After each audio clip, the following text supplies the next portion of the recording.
From VOA Learning English, this is Everyday Grammar. Imagine you hear a mother or father talking to a child. The parent wants the child to do well in school, but the child does not like to read books. The exchange might sound something like this. To get a good grade, the first thing you have to do is read books. Why do people always tell me to read books?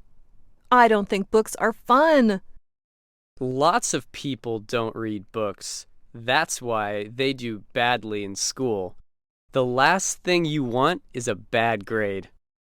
Today's Everyday Grammar program is not about reading books, nor is it about how Americans lecture their children. In fact, our report is about something very different, commonly used nouns. Today, we are going to explore two of the most commonly used nouns in American English, people and thing. A noun is traditionally defined as a word that names a place, object, or person. Nouns can be plural, meaning more than one, or possessive, or they can be both plural and possessive. You can read more about these words in an everyday grammar program called Understanding Non-Count Nouns.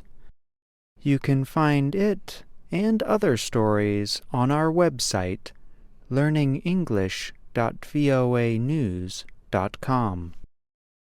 Sometimes words take the place of nouns. These words are called pronouns. Examples include I, us, that, it, and so on.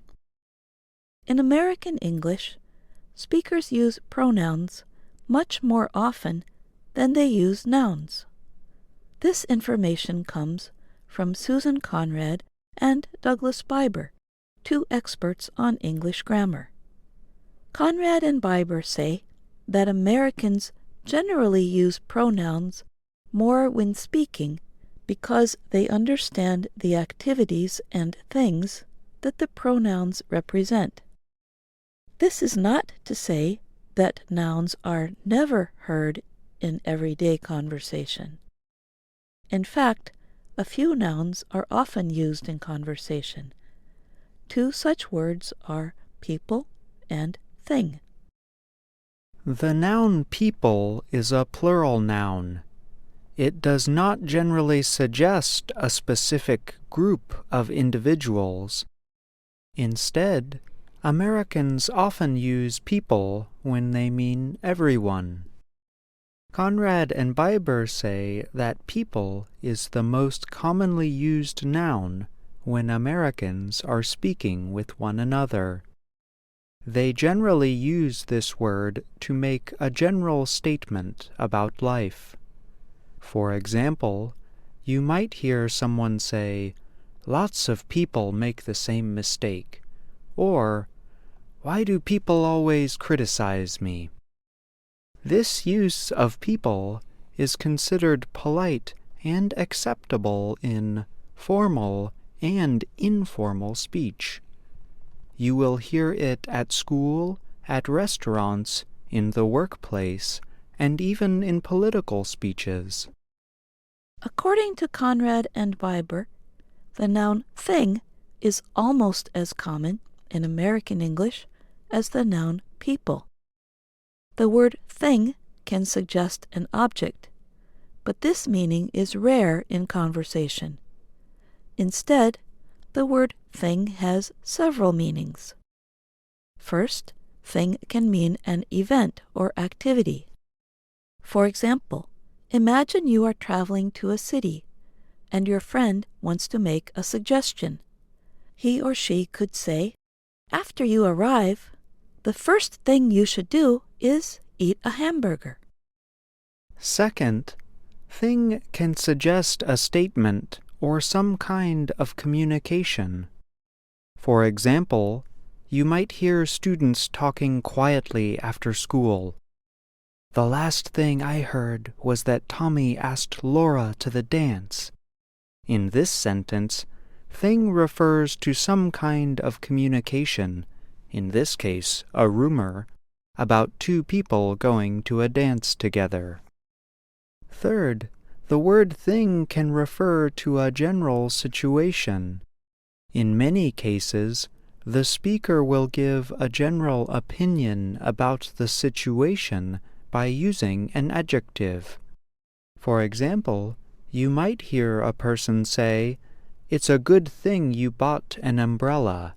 I think it's going to rain today." The speaker is showing that they have a good opinion about the other person's decision to buy an umbrella. Now, think back to the exchange at the beginning of our program. To get a good grade, the first thing you have to do is read books. Why do people always tell me to read books? I don't think books are fun.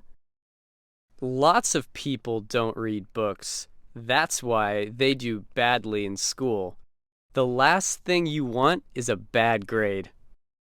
You will notice several uses of people and thing in this conversation. The word people is used to make a general statement about life.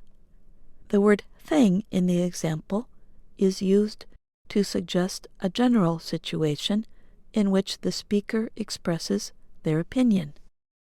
Our goal here is not to give you a list of all of the meanings of people and thing.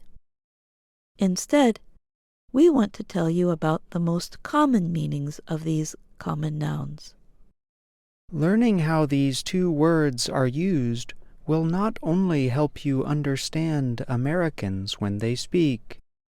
Using these words will also help you sound more natural to an American. The next time you are watching an American film or television show, try to listen to how the speakers use the nouns people and thing. Try to use what you know about the situation to understand the meaning. These definitions are difficult to learn, but the most important thing is that you do not give up. I'm John Russell. And I'm Jill Robbins.